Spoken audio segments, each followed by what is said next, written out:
Vous vous souvenez de cette blague qui consiste à envoyer de l'encre sur le prof pendant qu'il est au tableau, hein? Eh bien je crois que cet instit ne l'a que trop subi et apparemment dès la maternelle, hein, tout se barre putain.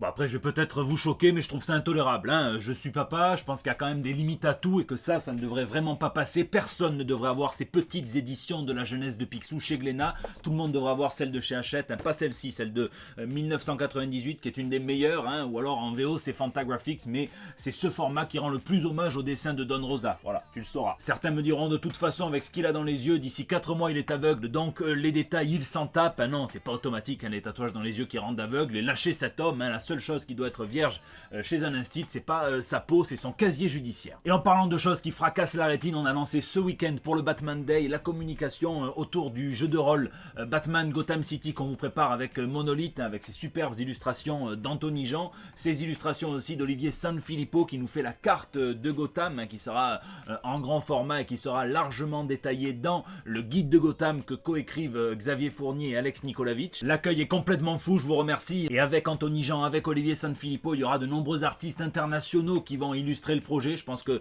vous n'êtes pas prêts, ça va être complètement dingue. On compte lancer le projet d'ici le premier trimestre 2021. Je vous en reparlerai sur la chaîne et pourquoi pas avec une petite partie de test, hein, où je serai le maître du jeu, avec un scénario unique créé pour l'occasion pour rien vous spoiler, hein, dans l'émission Commis Joueur que vous avez d'ailleurs été très nombreux à suivre jeudi dernier et je vous en remercie. Ici votre fidèle commis des comics, vous êtes dans l'émission qui fait le tour de l'actu de l'industrie du comic book et de tous ses dérivés. C'est le 263e JT Comics. D'ailleurs tiens, en parlant de casier judiciaire, est-ce que quelqu'un a pensé à vérifier celui de Winnie l'ourson, parce qu'avec une voix pareille... Et s'il y a des abeilles, c'est pour faire du miel. Ben j'y laisserai pas mon fils, hein, de peur qu'il cherche à lui trifouiller le miel pops, hein. Bon, allez, au revoir Roger Carrel, merci pour tout et sans plus attendre, on passe aux news de la semaine.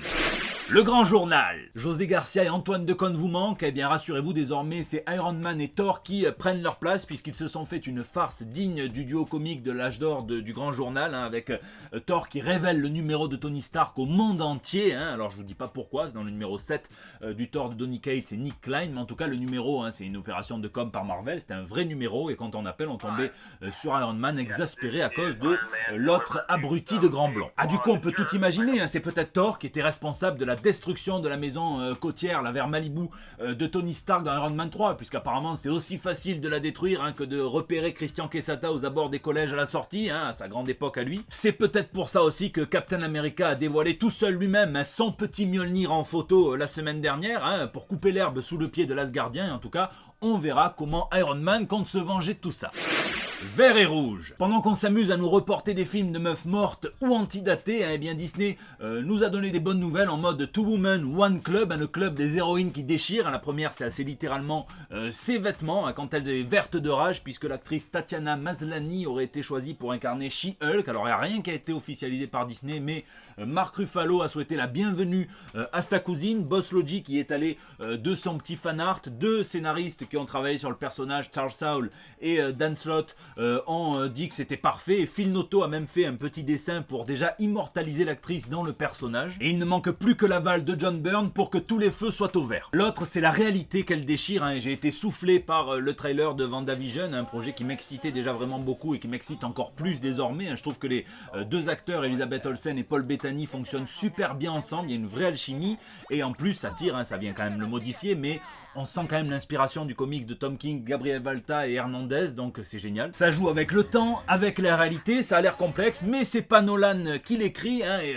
le cadre est intéressant, hein, puisque Wanda, qui est une des entités les plus puissantes du MCU, va être dans le déni de la mort de Vision et venir recréer sa petite réalité au KLM en utilisant ses pouvoirs et apparemment tous les scripts des sitcoms américains à travers les âges. Mais au final, est-ce qu'elle sait bien ce qu'elle fait? On pourrait croire que oui, quand on la voit utiliser ses pouvoirs pour modifier son environnement, notamment le visage de son mari, à qui elle essaye de donner une apparence plus humaine pour s'intégrer dans le quartier. Et en même temps, on pourrait croire clairement que non, quand on la voit réagir un petit peu comme le jeu Marvel's Avengers avant le patch de dans la scène avec ses voisins, qu'est-ce qui lui arrive? À quel point le gouvernement est impliqué, hein, puisqu'on voit clairement qu'ils interviennent. On voit Monica Rambeau adulte, on sait qu'elle est agent du SWORD, donc qui est une filiale du SHIELD qui gère toutes les menaces plutôt extraterrestres, donc les Brood, les symbiotes, les Bogdanov et tout ça. Là on dirait qu'elle essaye de pénétrer dans le cocon de Wanda et qu'elle se fait éjecter, hein, parce que l'autre elle a des défenses quand même. Et puis l'un des personnages les plus intéressants du trailer, c'est clairement celui interprété par Catherine Hahn. On ne sait pas qui c'est de manière officielle, mais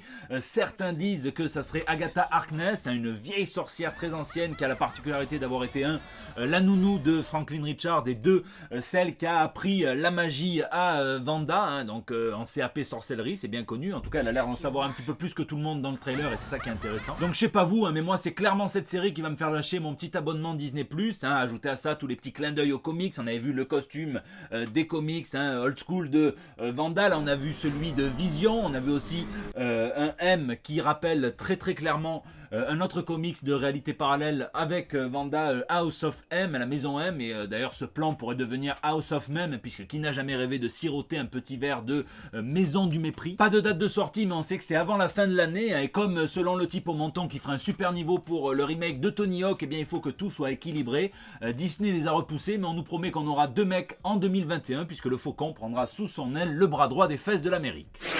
Turfu. Même si Ron Cobb, qui a conçu entre autres la DeLorean du film iconique Retour vers le futur, est mort cette semaine, et bien DC a quand même trouvé un moyen de partir vers le turfu, puisque le mini-récit de Dan Jurgens et Kevin Nolan dans le Detective Comics 1027 ouvre sur un event plus large qui se déroulera en janvier et en février de l'année prochaine, qui s'intitulera Generation Future State. Donc on va partir dans le futur.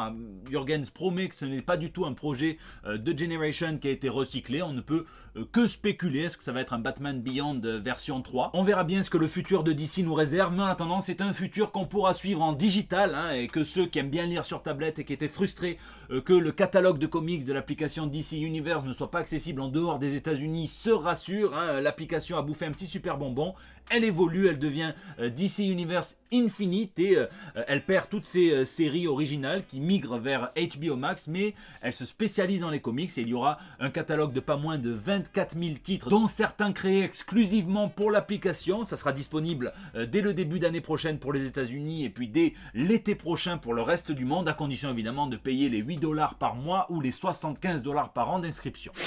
Marvel comptable. Et chez Marvel, ce ne sont pas les comptes qui sont ronds, mais plutôt le type qui fait les comptes, hein, et qui en plus est toujours en Jean-Claude Van Damme, puisque vous le savez, les petits numéros se vendent bien, le numéro 1, 2, 3, et puis ensuite les gros numéros se vendent bien aussi d'anniversaire, hein, les chiffres ronds, 300, hein, 4 chiffres parfois, hein, Marvel 1000 ou DC 1000 également. Donc Marvel s'en sort en faisant une espèce de numérotation hybride, ils appellent ça la numérotation héritage, legacy, et c'est comme ça qu'on va se retrouver avec un Wolverine numéro 8, qui est en fait le Wolverine numéro 350, avec Maverick sur la cover, hein, qui est en mode Voldemort, parce que vous ne me ferez pas croire qu'on peut enfiler ce casque en ayant un nez. Ces gros nombres sont calculés en additionnant les numéros des séries centrées sur le personnage qui ont été relaunchés à travers le temps, le volume 1, le volume 2, le volume 3. Apparemment là, on oublie quand même Wolverine et les X-Men, mais pourquoi pas la limite, mais un oubli complètement crucial, c'est la toute première mini-série de Wolverine, hein, 4 numéros, donc en fait on en est plutôt au numéro 354. En même temps, pourquoi s'emmerder, hein, c'est juste le titre qui a révélé le potentiel de Wolverine en solo.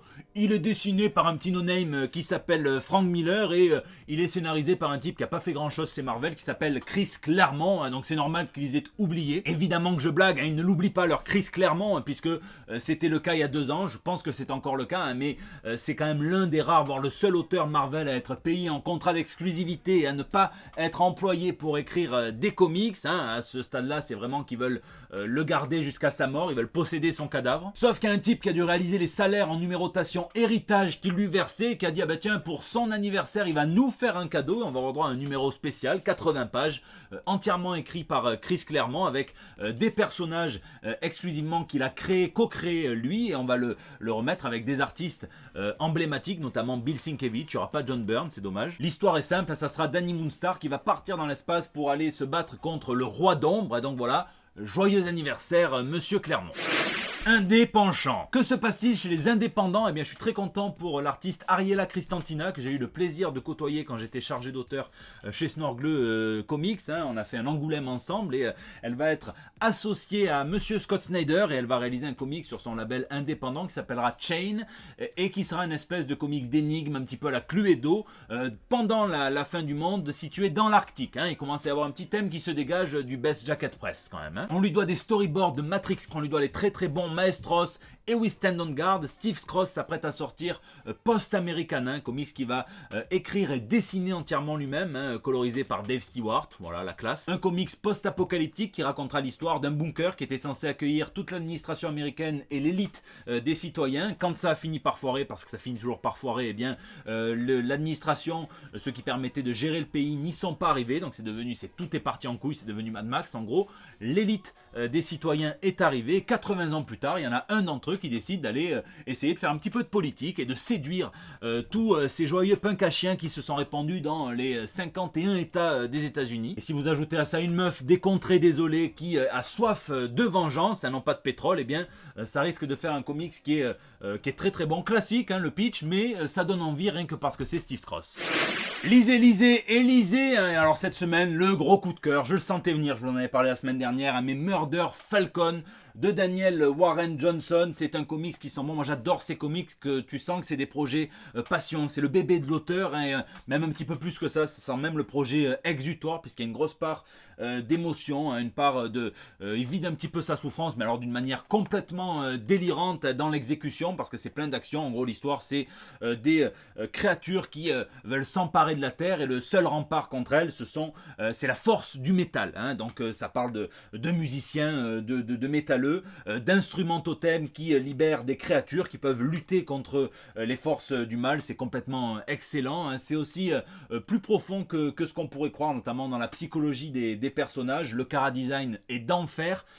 Évidemment, c'est un petit peu comme on dit sur les plateaux de télé à la con, les défauts de ses avantages, puisqu'on sent que Johnson il aime tellement ses personnages que parfois il a un petit peu de mal à les faire souffrir. Si vous voulez on en parle dans les commentaires, je ne vais pas vous spoiler. Une superbe exécution, des bons bonus éditoriaux qui ont été rajoutés par Delcourt, notamment les variantes cover qui rendent hommage à des pochettes d'albums de métal ou de hard rock, notamment celle de mon poteau Andrei Bressan qui rend hommage à la cover d'Iron Maiden, Somewhere in Time 86, c'est ça, 86. Je vous le conseille évidemment chaudement, c'est très très bien adapté en VF par KG Ben, et que vous soyez métalleux ou non, si vous aimez la musique et les bonnes histoires, foncez, vraiment. J'ai aussi lu la suite des aventures de Willa dans Skyward, le tome 2 chez iComics, donc le monde qui est privé de gravité, une intrigue un petit peu politique, un petit peu, enfin je vous en dis pas trop, mais elle est recherchée par des puissants et elle va devoir s'enfuir. Dans le tome 1 on avait un petit peu cette mise en place, là il vient développer son monde, Joe Anderson, et alors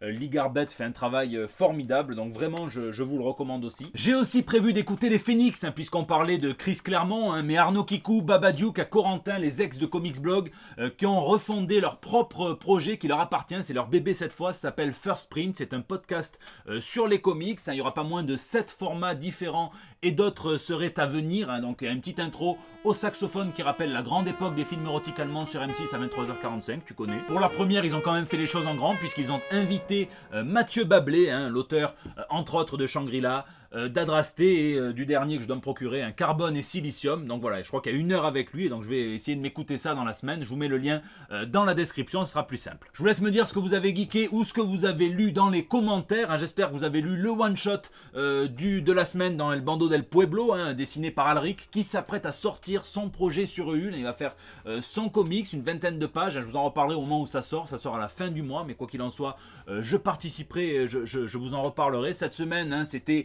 le Silver Samurai qui était opposé à Deathstroke. Alors j'ai fait du simple, puisque c'est moi qui scénarise.